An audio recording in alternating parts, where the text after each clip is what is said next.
Oi pessoal, tudo bem? Sejam todos bem-vindos, aqui é a Aline e hoje a gente vai conversar sobre o livro da literatura e eu vou contar para vocês 5 obras que eu li e vou comentar sobre elas, tá?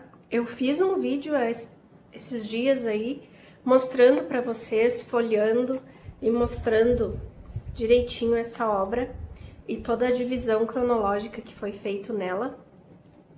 E hoje eu vou mostrar em ordem cronológica também os 5 primeiros livros que eu li e que estão indicados aqui nessa obra. Bora lá?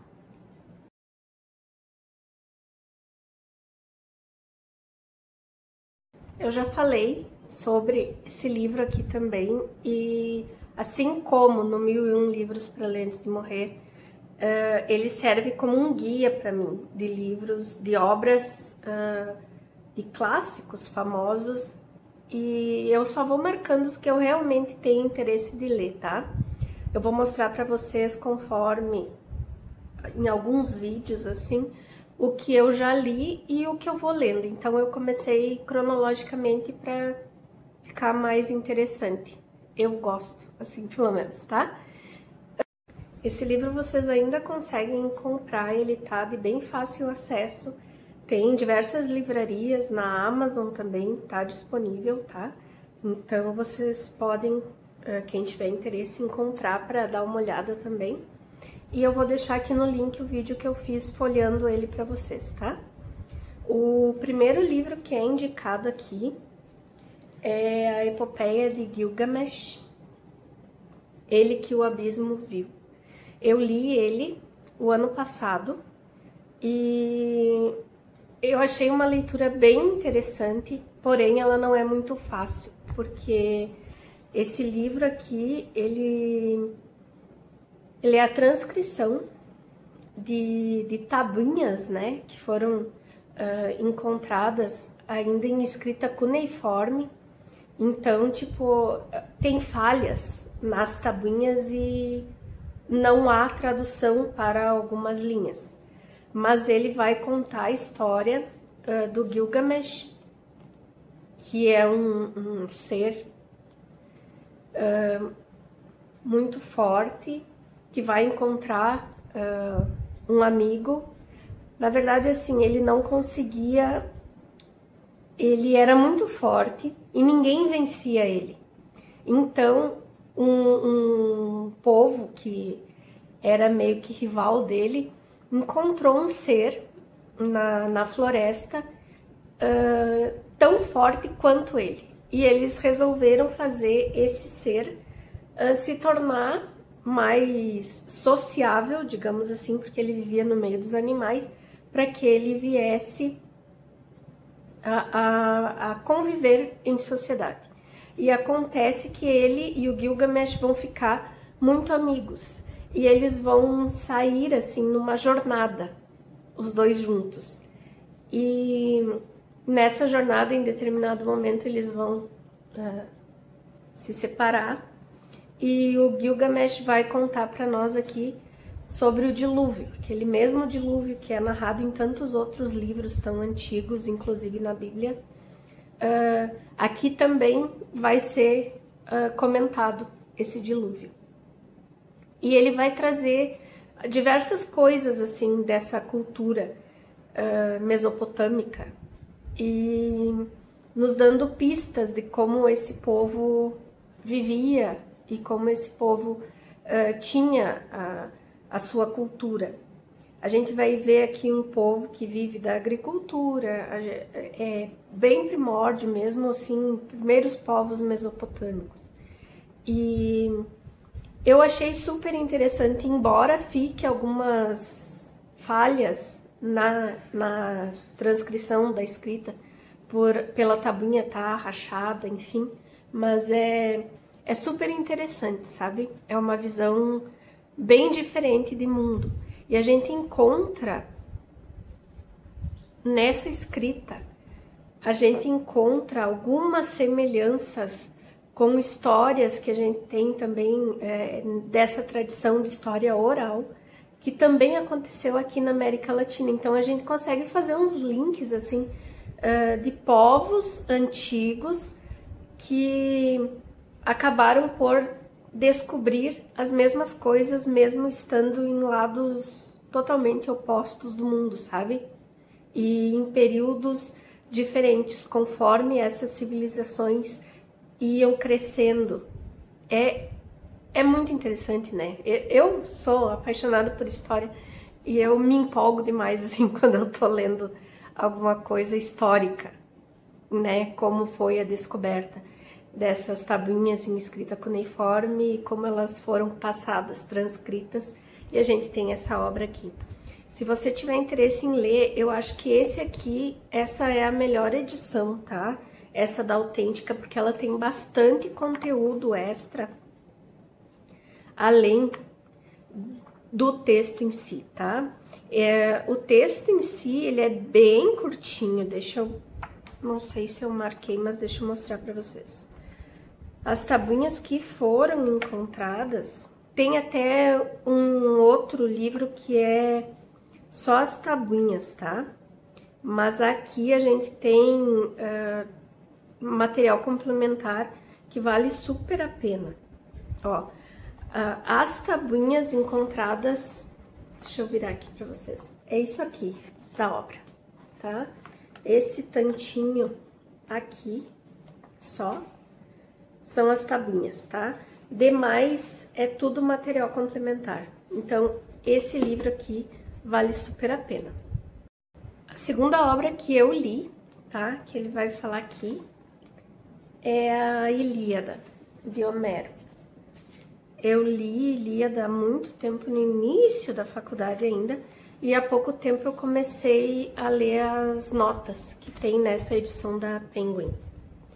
E eu tenho ela agora, tá? É essa única edição que eu tenho. Mas é uma história maravilhosa, assim, tipo, a gente lê e daí a gente tem diversas adaptações, né, para cinema, enfim, e é uma obra muito boa. Aqui a Cólera de Aquiles, a gente vai ter personagens nessa história que eles são tão importantes e se tornaram tão importantes para a literatura em um todo, que a gente vai encontrar eles em diversas outras histórias mitológicas, né?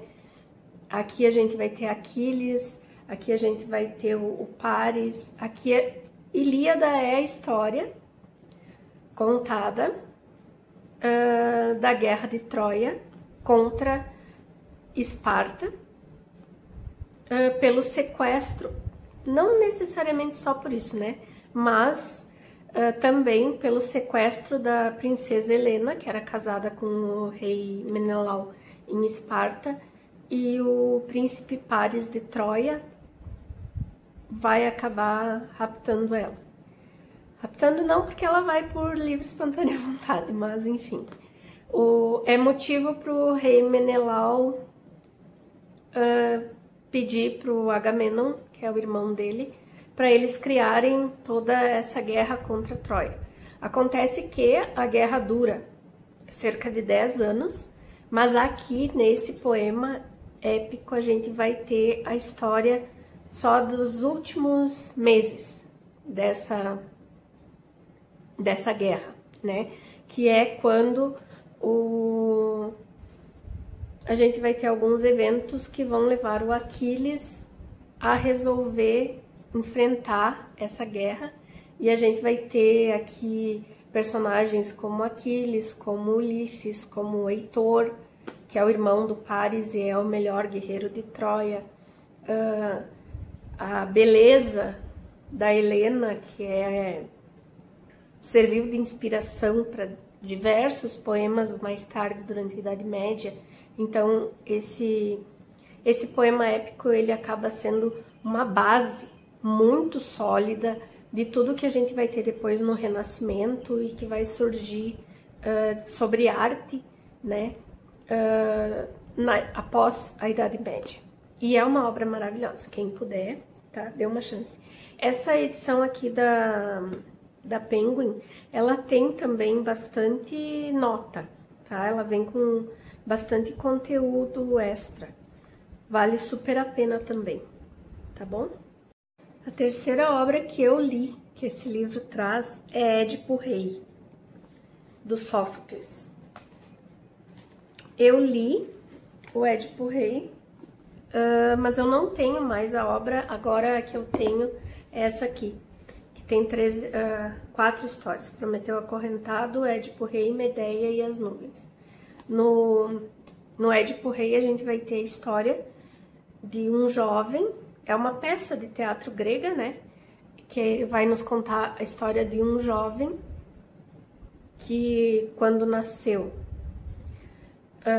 o pai ouviu uma profecia de que ele seria responsável pela morte do seu pai e que ele acabaria se casando com a sua mãe. E então eles dão essa criança para adoção, ou eles... Eu não estou recordada se eles entregam só a criança ou se eles deixam a criança para morrer e alguém que é mais, né, parece mais uma tragédia grega. E, enfim, o Édipo vai ser adotado por uma família e anos depois o Édipo sai daquela família e ele acaba encontrando esse rei e ele acaba cumprindo o que havia sido predestinado para ele, digamos assim. Aí aqui a gente vai ter essa questão assim, se ninguém tivesse dito, se o pai dele não tivesse pedido a um oráculo para saber dessa questão, será que o Édipo teria cumprido essa profecia? Ou ele cumpriu porque tentaram dar um jeito de que ele não cumprisse. E isso fez com que ele voltasse e não soubesse quem eram os pais. Enfim, a gente vai lidar com toda essa questão das teias do destino, sabe? E é interessantíssimo, é muito boa essa história, mesmo que tu já conheça, assim, o que acontece, sabe? A maneira como essa peça é escrita, a maneira como ela é narrada, vale super a pena, tá? Eu acho uma obra maravilhosa. Essa minha edição aqui é a da Zahara. Depois, a quarta obra que eu tenho aqui para mostrar para vocês, das que eu li, é Eneida. Eu li Eneida o ano passado. Eu li nessa edição aqui, confesso que não gostei, tá? Eu achei essa edição muito enrolada, sabe? Não facilitou. A obra já é mais tensa, densa também, e essa tradução aqui não ajudou. Realmente eu não curti. Para mim, minha singela opinião, essa tradução aqui, além de não ajudar, eu não consegui entrar no texto, sabe? É uma coisa que eu fui lendo, mas é muito enrolada, é muito florida, eu achei muito complicado, sabe? E embora seja um texto historicamente muito importante, de extrema importância, porque aqui a gente vai ter... A Eneida vai contar a história para nós do Enéas, que era um troiano que sobreviveu à destruição da cidade de Troia pelos espartanos, narrada na Ilíada, e que ele vai ser o escolhido pelos deuses a fundar essa nova potência, que é Roma. Então aqui o Virgílio vai narrar para nós toda a história do Enéas, desde a saída de Troia até encontrar as terras que são prometidas, né? E tudo que ele vai enfrentar para conseguir criar esse novo império. Então, historicamente, é uma obra fundamental, assim, para para o conhecimento do Ocidente, né? E embora a fundação de Roma tenha diversas lendas, essa aqui foi uma que foi contratada, né? O Virgílio foi contratado para criar essa obra, para que ela entrasse na literatura como a principal história da criação de Roma. E ela carrega toda essa importância histórica por valorizar muito mais o povo que deu origem a Roma, mas por valorizar um espírito mais guerreiro e menos bárbaro, é como os romanos chamavam os outros povos, mas de certa forma eles também ficaram conhecidos por ter esse excesso de violência, né? Então aqui foi no intuito de dar uma história mais bonita para a fundação de Roma. E eu ainda quero tentar ler Eneida na edição da editora 34, que talvez seja eu consiga ter mais prazer na leitura, porque essa leitura aqui para mim ela foi bem complicada mesmo. Eu li mais com o pessoal do grupo da Jamile e da Karine, e pensando no valor histórico dessa obra. Mas essa edição, preciso dizer que não gostei, tá? E o quinto que eu vou mostrar para vocês, o último desse vídeo aqui, que o livro da literatura indica, é o Beowulf, que é uma história anglo-saxã, né? E que inspirou muito o Tolkien na escrita do Hobbit. E eu acho uma obra muito boa, sabe? Eu li ano passado também, achei super interessante, gostei muito. Ela é muito fluida para ler. Eu tava achando que ia ser uma coisa um pouco mais complicada, sabe? Mas não, a escrita dessa aqui da edição da editora 34. Ela é muito boa, ela foi muito fluida para ler, assim. Eu super indico essa edição aqui, até não sei se tem alguma outra, porque eu só vi essa e li por aqui, tá? E achei super boa. Então fica aqui a dica. Aqui a gente vai ter a história de um guerreiro que vai ser chamado por pelo rei de um país próximo para ajudar eles a derrotar um inimigo, que é um monstro. E o Beowulf é um guerreiro já muito conhecido, muito famoso, e ele vai ir atrás desse monstro para livrar esse reino dessa criatura. Mas a história é muito boa, sabe? Tu vai se envolvendo assim. Eu adorei, eu achei sensacional. É muito bom. Para quem gosta de história anglo-saxã, que tem essa questão da formação dos reinos e tal, é muito interessante, tá? É uma ótima leitura, fica aqui a dica. Por hoje era isso, pessoal. Eu vou mostrar esses 5, tá?